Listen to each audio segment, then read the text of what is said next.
राजस्थान में 7 भारतीय जनता पार्टी के जिला कार्यालयों के उद्घाटन और शिलान्यास, जिसमें बाड़मेर का जिला कार्यालय भी शामिल है, पाली का जिला कार्यालय शामिल है, जालोर का जिला कार्यालय शामिल है, चूरू का शामिल है, बूंदी का शामिल है और डूंगरपुर का शामिल है। इस तरह से 7 जिला कार्यालयों के उद्घाटन और शिलान्यास के इस कार्यक्रम में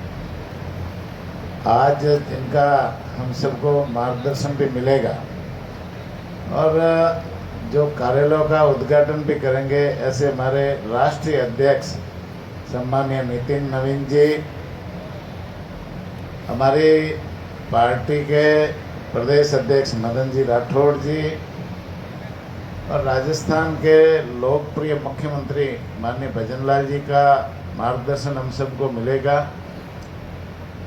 आज बाड़मेर के इस कार्यक्रम में हमारे बीच में मंच पर विराजमान यहाँ के युवा सजग सक्रिय और जिनको संगठन का पूरा अनुभव है, प्रदेश मंत्री के रूप में भी पूरे प्रदेश भर में जिन्होंने काम किया और अभी बाड़मेर जिले का जिला अध्यक्ष का दायित्व जो संभाल रहे हैं और जिनके अध्यक्षता में ही आज ये बाड़मेर जिला कार्यालय का उद्घाटन हो रहा है, ऐसे हमारे अनंतराम जी, विष्णोई जी, चौटन से लोकप्रिय विधायक और जो हमेशा संगठन में काम करते आए और पहली बार मेरे ख्याल से जनता ने आशीर्वाद दिया, 2 बार पहले ट्राई की लेकिन इस बार पूरा आशीर्वाद मिला और क्षेत्र में अच्छा काम कर रहे हैं, सरकार की योजनाओं को जमीनी स्तर पर पहुंचाने का काम कर रहे हैं। विधानसभा में भी हमेशा सक्रिय रह करके अपनी आवाज़ उठाते हैं। सम्मानीय आदूराम जी मेघवाल साहब इस लोकसभा से सांसद रहे, पूर्व विधायक रहे, पूर्व मंत्री रहे। सम्मानीय मानवेंद्र सिंह जी पार्टी के पूर्व जिलाध्यक्ष, जिन्होंने इस कार्यालय के निर्माण के समय में पूरी मेहनत की और लगातार मॉनिटरिंग इनकी रही।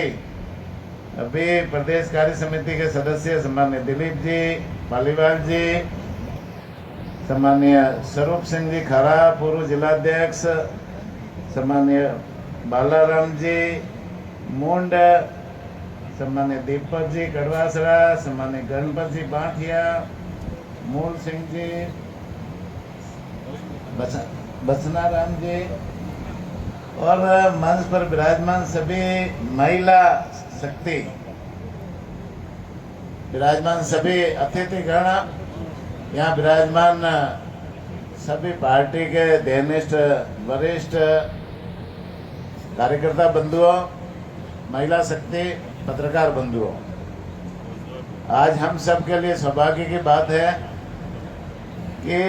बाड़मेर में जिला कार्यालय का उद्घाटन हो रहा है और निश्चित रूप से ये कार्यालय बनने के बाद में वर्षों तक ये पार्टी के काम आएगा। अभी पालीवाल जी बता रहे थे कि हमारे पास में कार्यकर्ता है, हमारे पास में कार्यकर्ताओं की टीम है, कार्यकारिणी है, हमारे पास में कार्यक्रम भी है, रोज पार्टी के कार्यक्रम आते हैं। 1 महीने का लिस्ट पूरी अध्यक्ष जी के पास आ जाती है कि कौन से कार्यक्रम 1 महीने में होंगे और हमारे पास कोष भी है और कोषाध्यक्ष भी है। लेकिन एक चीज़ की कमी थी कि वो कार्यालय नहीं था, तो हम रोज जो कार्यक्रम करते थे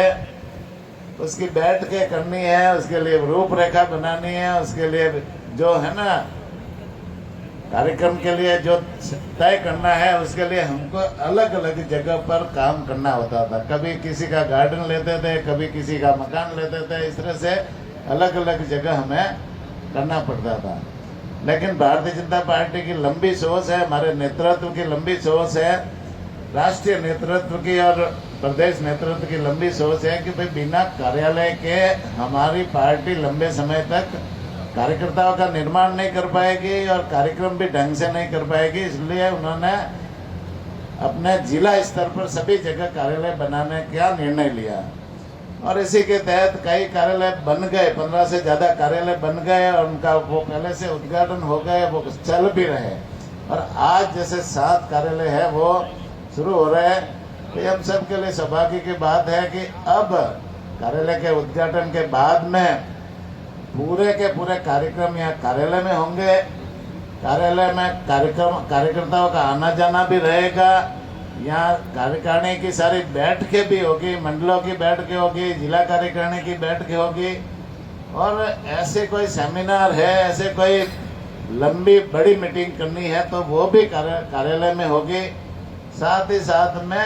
कार्यकर्ता का निर्माण भी इस कार्यालय के माध्यम से होगा। तो भावी जो नए कार्यकर्ताओं का निर्माण भी इस कार्यालय के माध्यम से होगा। तो ये निश्चित रूप से हम सब के लिए एक नई सौगात पार्टी नेतृत्व ने दी है। तो आने वाले समय में इस कार्यालय का उपयोग पूरी तरह से होगा और कार्यकर्ताओं के नेतृत्व में पार्टी और भी आगे बढ़े। कार्यालय में हम परमानेंट कार्यालय प्रभारी को बैठाएंगे तो निश्चित रूप से सब जगह ये व्यवस्था पूरे राजस्थान में हो रही है। कार्यालय प्रभारी बैठेंगे और यहाँ पर हर कार्यकर्ता की सुनवाई भी होगी। मैं निश्चित रूप से मेरे दौरे की भी मैं 1 घंटे का है ना, जब भी मैं बाड़मेर दौरा करूँगा उस समय 1 घंटे का यहाँ जन सुनवाई का कार्यक्रम कार्यालय में रखूँगा, जिसे अधिकारी भी साथ होंगे तो यहाँ पूरी तरह से सुनवाई कार्यकर्ताओं की हो सके। वैसे अभी सर्किट हाउस में बैठता हूँ, लेकिन सर्किट हाउस की जगह वहाँ भी बैठूंगा, लेकिन 1 घंटा जब भी दौरा होगा 1 घंटा यहाँ कार्यालय में बैठूंगा, जिससे कार्यकर्ताओं की पूरी तरह से सुनवाई हो सके। तो निश्चित रूप से ये कार्यालय हमारे लिए आगे है ना, भविष्य की रूपरेखा बनाने बहुत महत्वपूर्ण भूमिका होगी और कार्यकर्ता अपने एक घर में, एक कार्यकर्ता का घर है, तो कार्यकर्ता अपने घर में आकर के यहाँ आकर के भविष्य की रूपरेखा के साथ में जुड़ करके पार्टी को मजबूत करने में बहुत ही मददगार ये कार्यालय साबित होंगे। अभी सभी वक्ताओं ने अपनी अपनी बात कही, पार्टी की सबने, पुराने लोगों ने सबने मेहनत की, नए लोग भी इसके लिए प्रयास कर रहे हैं। संगठन को मजबूत करते हुए पार्टी आगे बढ़ रही है। एक समय वो भी था जब हमारे पास में 2 सांसद थे, एक समय वो भी था जनसंघ का जमाना जब गाँव में हमारे कार्यकर्ता ही नहीं हुआ करते थे। श्यामा प्रसाद मुखर्जी, पंडित दीनदयाल उपाध्याय जी, सुंदर सिंह जी भंडारी, भैरव सिंह जी शेखावत जैसे लोग हैं ना, अटल बिहारी वाजपेयी जी, सामान्य लाल कृष्ण आडवाणी जैसे लोग उस समय जैसे हमारा जनसंघ का नेतृत्व कर रहे थे। उस समय गाँव में कार्यकर्ता ही नहीं मिलते थे और सामान्य भैरव सिंह जी ने राजस्थान के लिए जो काम किया, राजस्थान में भारतीय जनता पार्टी को गांव-गांव ढाणी-ढाणी तक पहुंचाने का काम किया, जिसका जैसे आज फल हम सबको मिल रहा है। पार्टी के उन नेताओं ने, पुराने नेताओं ने काम किया। एक समय था जब भैरव सिंह जी के समय गाँव में जाते थे तो कार्यकर्ता नहीं मिलते थे, तो भैरव सिंह जी खुद ही रिक्शे में बैठ करके गाँवों में जाते थे और रिक्शे में बैठ करके पहले अनाउंस करते थे कि आज शाम को 5 बजे माननीय भैरव सिंह जी शेखावत आपके गांव में आएंगे और यहाँ एक सभा को संबोधित करेंगे। और वही भैरव सिंह जी शाम को 5 बजे धोती कुर्ता पहन करके वहाँ उसी गांव में जाते थे और उसमें वहाँ की सभा को संबोधित करते थे। ऐसे मतलब है ना करके भैरव सिंह जी शेखावत ने उस समय के जो हमारे पुराने नेता थे, ललित जी चतुर्वेदी है, हरिशंकर जी बाबड़ा जी है, उन नेताओं ने गांव-गांव ढाणी-ढाणी जा करके इस भारतीय जनता पार्टी को पनपाने का, उनको गांव-गांव ढाणी-ढाणी तक पहुंचाने का काम किया।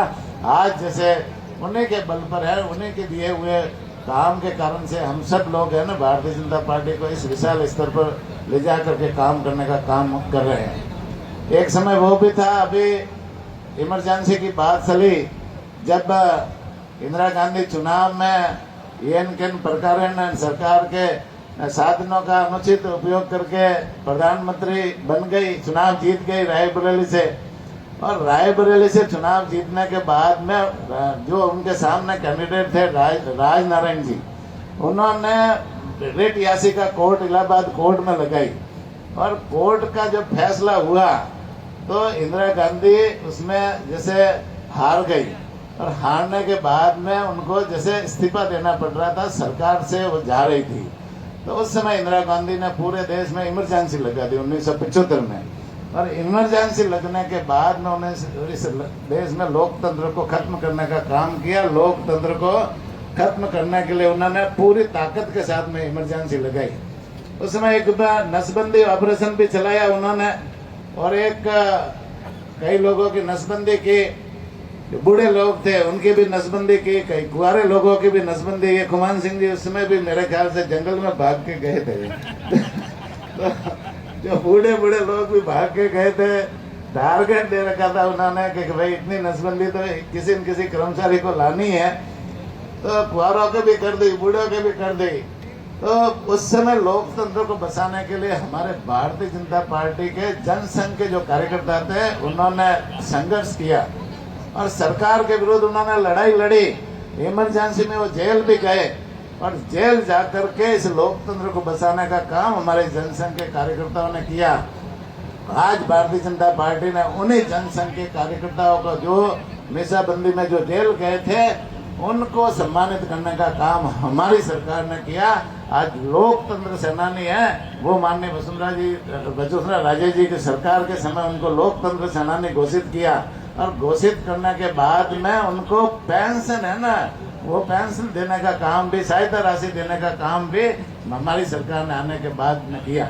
अब पिछली सरकार आई उस समय कांग्रेस की सरकार ने वो वापस उनको जैसे वो राशि कैंसिल कर दी। तो अभी हमारी माननीय मुख्यमंत्री जी भजनलाल जी के नेतृत्व में वापस सरकार आई, तो हमने कानून बना करके, एक्ट बना करके वो है वापस विधानसभा में पास करवाया, और वापस लोकतंत्र सेनानियों को जो सुविधाएं देनी है वो हमारी सरकार ने देने का काम किया। तो निश्चित रूप से लोकतंत्र को खतरे में डालने का काम भी कांग्रेस ने किया, लेकिन हमारे कार्यकर्ताओं की मजबूती के कारण, मजबूत इच्छा शक्ति के कारण वो लोकतंत्र भी हम बचाने में सफल रहे। फिर बाद में जैसे हमारी सरकार 1977 में अलग हुई, अलग जनता पार्टी के साथ में विलय हुई, और विलय होने के बाद में जैसे है ना 1980 में फिर हमारी भारतीय जनता पार्टी की स्थापना हुई। 6 दिसंबर 1980 को मुंबई के अधिवेशन में स्थापना हुई, और अटल बिहारी हमारे पहले राष्ट्रीय अध्यक्ष बने। और तब से लगाकर आज तक हमारे जो राष्ट्रीय अध्यक्ष बने हैं सब अलग अलग है ना, बूथ अध्यक्ष के लोग भी है ना हमारी पार्टी में राष्ट्रीय अध्यक्ष बने हैं। अभी जो नितिन नवीन जी है वो बूथ अध्यक्ष रहे हुए हैं, और वो उनको जैसे पार्टी ने राष्ट्रीय अध्यक्ष